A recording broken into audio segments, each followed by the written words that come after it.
I have 4 board certifications, 27 years in medicine, and more recently, I spend a bulk of my career helping women reverse metabolic dysfunction. So what does my personal health routine look like? It's boring.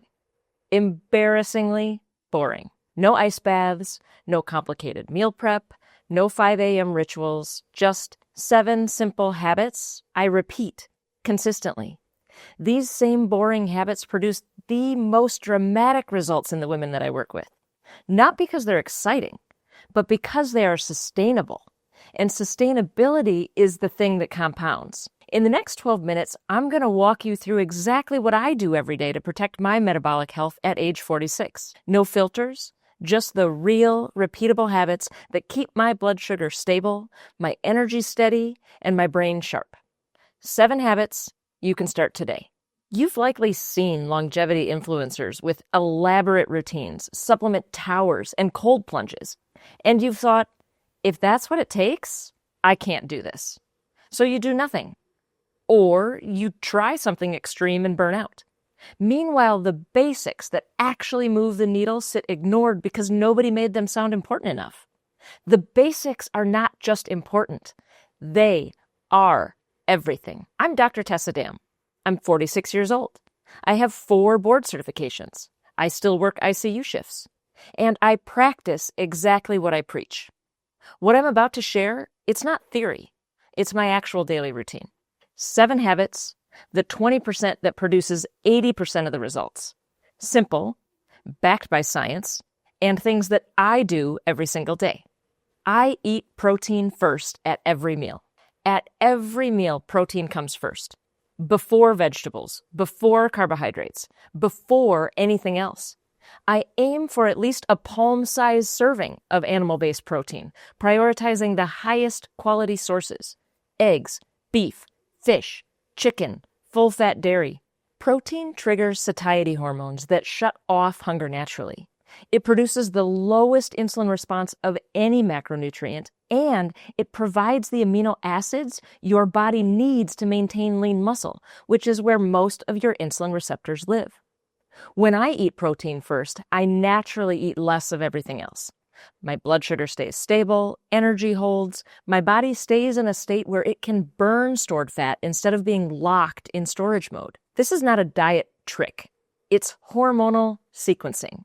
The order you eat what's on your plate changes the hormonal response to the entire meal. I first realized this during my residency training, when I was eating more food than I had in years. Real, nutrient-dense meals with protein as the foundation. I lost 15 to 20 pounds without exercising, without counting calories, and even without trying. My doctor at the time did not believe that food could do this. My colleagues assumed I had some new crazy workout program, and nobody could accept that it was this simple. Now, every woman in my program who makes this shift reports the same thing. Cravings quiet in 2 to 3 weeks. Energy stabilizes. They eat more while losing weight. At your next meal, eat the protein first. Fill up on it. Then eat whatever else is on your plate, and notice how different the next 4 hours feel. But protein is only as effective as the context it sits in. I ruthlessly minimize ultra-processed foods. My kitchen does not contain protein bars, meal replacement shakes, flavored yogurts, granola bars, or low-fat packaged snacks. I eat real food. Food that does not need a nutrition label because it is the label. The Lancet reviewed over 100 trials with data from more than 10 million people and concluded ultra-processed foods cause harm in every major organ system. Not one, everyone. Currently, more than half of all calories consumed in the United States come from these products. If a product needs a marketing team to convince you it's healthy, it probably is not. Real food does not need a health claim. When women I work with replace the ultra-processed products they thought were healthy with real food, changes happen fast. Puffiness and bloating reduce within days. Cravings disappear within 2 to 3 weeks. Energy stabilizes. Inflammation drops. The food industry spent billions engineering products to make you eat more and buy more. Stepping away from them is one of the most powerful metabolic decisions you can make. Open your pantry tonight. Pick up 3 random items. Read the ingredients. If the list is long, chemical, or unrecognizable, that product is working against your metabolism. Replace one this week with a whole food alternative. But what you eat is only part of it. What happens after you eat matters more than most people realize. I walk after my largest meal of the day. After my largest meal, I walk 10 or 20 minutes. Not a workout, at an easy pace. When you walk after eating, your skeletal muscles absorb glucose directly from your bloodstream through a mechanism that does not require insulin. Your muscles act as metabolic sponges, pulling glucose out of the circulation and blunting the insulin spike. Less fat storage, less inflammation, smoother energy for the rest of the day or night. Studies show even seated calf raises produce measurable improvement in post-meal glucose. This is to say there is always a path forward toward health. A 15-minute walk after dinner does more for your blood sugar than most supplements in your cabinet. And it's free. No equipment is necessary. Your muscles do the work. When I show women their CGM data with and without a post-meal walk, the difference is immediate. The same meal produces a dramatically different glucose curve. Spike blunted, crash prevented. One woman told me that adding a short walk after dinner changed her evenings completely. No energy crash, no late night cravings, and better sleep, all from 15 minutes. Tomorrow, after your largest meal, walk for 15 minutes. If you can't walk, perform seated calf raises for 5 minutes. You are using muscle as glucose sponges. It costs nothing, and it works immediately. But what happens during the day only works if you protect what happens at night. If this is the kind of practical, no-nonsense content you've been looking for, hit subscribe. I post every week on what actually works for metabolic health after 50. No gimmicks, no hype. I protect my sleep like my future depends on it. During deep sleep, your body regulates insulin sensitivity, repairs vascular endothelium, consolidates memory, clears metabolic waste from the brain, and manages inflammation. When sleep is compromised by even 1 or 2 hours, insulin sensitivity drops measurably the next day. Glucose tolerance worsens. Hunger hormones increase. Cortisol rises. I maintain a consistent sleep and wake time, including weekends. I stop all caffeine by noon. I dim lights in the evening. I reduce screen exposure after dark. I keep the bedroom cool. I treat sleep as a non-negotiable medical intervention because that is exactly what it is. You can eat perfectly and exercise daily. If your sleep is broken, your metabolism is still fighting uphill every day. When women are doing everything right nutritionally but still struggling, sleep is almost always the missing link.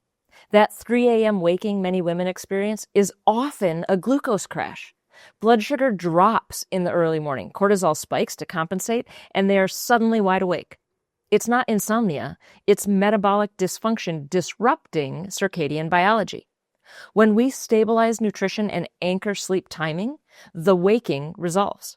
Energy improves, weight loss accelerates. Ask yourself this. Do you wake between 2 and 4 a.m. and struggle to fall back asleep? Is your sleep and wake time consistent within about 30 minutes every day? Do you use screens within an hour of bedtime? Do you feel genuinely rested when you wake? If 2 or more are unfavorable, sleep may be contributing to your metabolic stall. But even perfect sleep cannot compensate for neglecting the most important tissue in your body. I prioritize strength over cardio. I rarely run. I certainly do not spend hours on the treadmill. These forms of exercise are nearly impossible for me to achieve the heart rate zone which moves the needle the most. Instead, I prioritize maintaining and building lean muscle through resistance-based movement. Muscle holds the majority of your insulin receptors. It drives metabolic rate. It protects bones, brain, and independence. After the age of 30, you lose 8 to 10% of muscle mass per decade, a rate that accelerates further after the age of 60. If you are not actively building muscle, you're losing the tissue your metabolism depends upon. For weight loss and metabolic function, strength training is not optional. It's the most important form of movement. My grandfather did not get old because he aged. He got old because he lost muscle.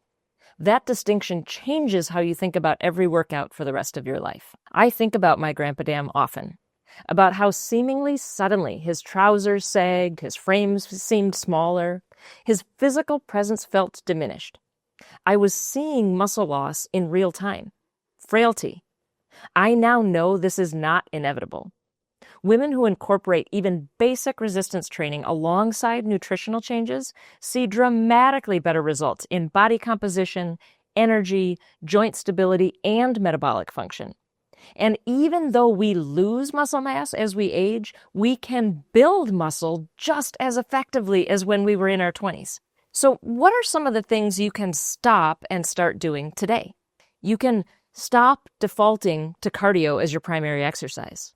Stop neglecting resistance training because you think it's for young people. Stop exercising in zones that primarily serve to spike your cortisol. Start incorporating resistance movements 2 to 3 times a week. Even body weight counts. Start understanding that muscle is metabolic currency, and it will determine how well your metabolism functions. Start recognizing you can start at any level, any age, and see measurable benefit. But strength and nutrition do not exist in a vacuum. There's one more daily habit that amplifies everything else. I keep food simple. I do not follow complicated meal plans. I do not spend hours in the kitchen. I eat variations of the same types of meals most days. Protein forward, real food, simple preparation. You see, decision fatigue is real. Every choice depletes our cognitive resources. When food requires constant real-time planning, calculating, and problem solving, it becomes a source of stress. Stress raises cortisol. Cortisol raises blood sugar. Suddenly, the act of trying to eat healthy generates a metabolic stress response. Simplicity removes this. When you know what you eat, when you eat it, and why, food becomes automatic. Automatic is sustainable, and sustainability compounds. The most advanced nutritional strategy I use is simplicity, not because I lack understanding of complexity, but because complexity is the enemy of consistency. The women who succeed find 5 to 7 meals they enjoy. Protein forward, made from real food, and then they rotate them without overthinking. They stop agonizing over perfection. They just eat well, simply, on repeat. When I tell women I eat eggs nearly every morning and meat and vegetables nearly every evening, they expect something more impressive. Impressive is not the goal. Effective is. Think about the meals that make you feel the best. Energy holds, hunger stays quiet. Now ask yourself how often you actually eat those meals versus defaulting to convenience. What if you simplified to 5 or 6 reliable options and stopped reinventing your plate every day? And there is one final habit that separates women who get results from women who get results that last. I use biometric feedback to stay honest. I use a continuous glucose monitor periodically to see what my food is actually doing inside of my body. Not obsessively, but regularly enough to stay calibrated. We all have blind spots. Foods we assume are fine that it actually spike our blood sugar. Meals we trust that trigger crashes we never connected. A CGM removes the guessing. It connects stimulus to response in real time. The 2 critical caveats here are this. Many over-the-counter CGMs have quietly set normal ranges at levels well within the diagnostic criteria for diabetes. The tool itself is powerful. The factory settings can be dangerous. Second caveat is this. Expert interpretation matters. I've spent over 27 years studying illness and health and monitoring physiologic data through these extremes. Therefore, I am comfortable interpreting my own CGM data, and the interpretation often differs from what the app suggests. Therefore, if you're considering using a CGM yourself, I urge you to work with someone who truly understands what they're seeing. I often have physician colleagues who don't regularly monitor CGMs come to me confused about what they are seeing. So find an expert or risk drawing incorrect conclusions and then implementing actions that might be moving you further from your goals. The point is this. I'm a physician with 4 board certifications, and I still use data to check my own food assumptions. If I need it, the likelihood is you might too. The difference between guessing and knowing is the difference between hoping and healing. The most transformative moment for most of my patients is the first time they see their own data. The woman who discovered her 15-year oatmeal habit spikes her glucose into damaging ranges. The woman who sees her healthy smoothie triggers a crash 2 hours later. The woman who watches a protein-forward meal produce the flattest glucose curve she's ever seen. Something shifts. They stop following someone else's rules and start responding to their own biology. That is when a program stops feeling like a program and instead starts feeling like ownership. It's a little like this. Biometric feedback is GPS for your metabolism. You can drive without one, but you'll likely take wrong turns and waste fuel. A GPS does not drive for you. It shows you where you are, confirms direction, and tells you immediately when you're off course. Metabolic data works the same way. Here's an immediate action for you. Pick one habit and commit to it for 7 days. Not all 7 habits, just one. The most doable and relevant. So eat protein first at every meal. Replace one ultra-processed item with real food. Walk for 10 to 20 minutes after your largest meal. Set a consistent sleep and wake time for 7 days. Do one resistance session this week, even 15 minutes of body weight. Simplify meals to 5 or 6 reliable protein-forward options. Or research CGMs and consider a 2-week trial, if you also have an expert available to you to set appropriate ranges and interpret the data. Write down which habit you choose and why. Stick it on your fridge or your phone, as visibility creates accountability. After 7 days, assess honestly. Did energy shift? Did hunger change? Did it feel sustainable? If yes, keep it and then add a second habit. If it was harder than expected, adjust your execution and try again. Understand the principle behind all 7. Every habit addresses the same fundamental process: metabolic signaling. Protein changes the hormonal signal, real food removes inflammatory signals, walking activates muscle glucose absorption, sleep resets baseline sensitivity, strength builds insulin receptor tissue, simplicity removes cortisol-driving stress, and data replaces guessing with knowing. 7 habits, 1 underlying cause. That's why boring works. You're not overhauling your life. You're choosing one proven lever for 1 week and letting your body show you the result. Every past approach demanded everything changed at once and then collapsed. This demands one thing done well. Then it builds. 1 habit, 1 week. That's how transformation actually happens. Not through intensity, through consistency. My final thought is this. The habits that protect my health at age 46 are not exciting. They're not photogenic. They often make for terrible Instagram reels. But they work. Consistency, day after day. Protein first, real food, post-meal walks, protected sleep, strength over cardio, simplicity over complexity, and data over guessing. You do not need a more complicated plan. You need a simpler one you can actually follow. Start with 1 habit tonight. Let it become automatic. Then add the next one. 1 boring decision at a time. If you want the answers to health questions you've been carrying in silence, go back and watch my video where I answered the 8 questions women over 50 are afraid to ask their doctor. I hold nothing back. Click the link on the screen or in the description and watch that one next.